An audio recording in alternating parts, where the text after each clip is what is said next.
পৃথিবীর ইতিহাসে এমন এক ঘটনা ঘটেছিল যেখানে আল্লাহ তার ঘর রক্ষা করেছিলেন, মানুষ নয়, ছোট্ট কিছু পাখির মাধ্যমে। এটি সেই ভয়ঙ্কর দিনের ঘটনা যেদিন কাবাঘর ধ্বংস করতে এসেছিল হাতির বিশাল বাহিনী। ইয়েমেনের বাদশাহ আব্রাহা অহংকারে অন্ধ হয়ে সিদ্ধান্ত নিল সে কাবা শরীফ ধ্বংস করবে।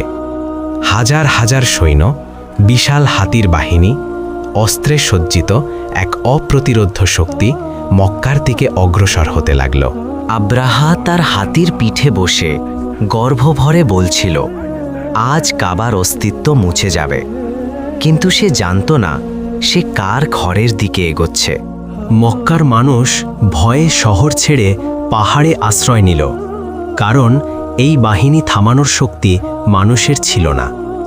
রাসূলুল্লাহ সাল্লাল্লাহু আলাইহি ওয়াসাল্লামের দাদা আব্দুল মুত্তালিব কাবার দরজায় দাঁড়িয়ে দোয়া করলেন, হে আল্লাহ, এই ঘর তোমার, তুমি নিজেই একে রক্ষা করো।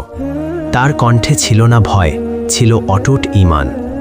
যখন হাতি মাহমুদকে কাবার দিকে এগোতে বলা হলো, সে বসে পড়ল, মারলেও উঠল না, কাবার দিকে এক পাও বাড়াল না, কারণ সে বুঝেছিল এটি আল্লাহর ঘর।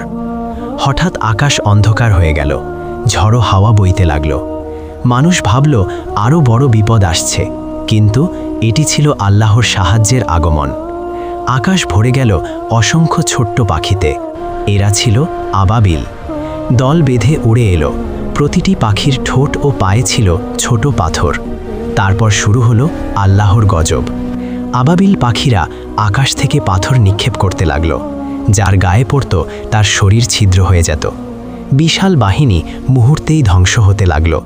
সৈন্যরা পালাতে লাগল, হাতিরা দিশাহারা হয়ে গেল, অহংকারের বাহিনী ধূলিসাৎ হয়ে গেল।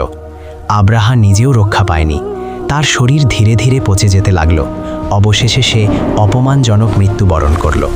আর কাবা শরীফ অক্ষত, অম্লান, মহান রবের হেফাজতে নিরাপদ। সূর্যের আলোয় ঝলমল করছিল আল্লাহর ঘর। এই ঘটনার কথাই আল্লাহ উল্লেখ করেছেন সূরা আল ফিলে।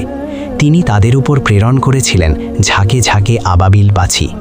মনে রাখবেন, আল্লাহ চাইলে ছোট্ট পাখি দিয়েও সবচেয়ে বড় শক্তিকে ধ্বংস করতে পারেন।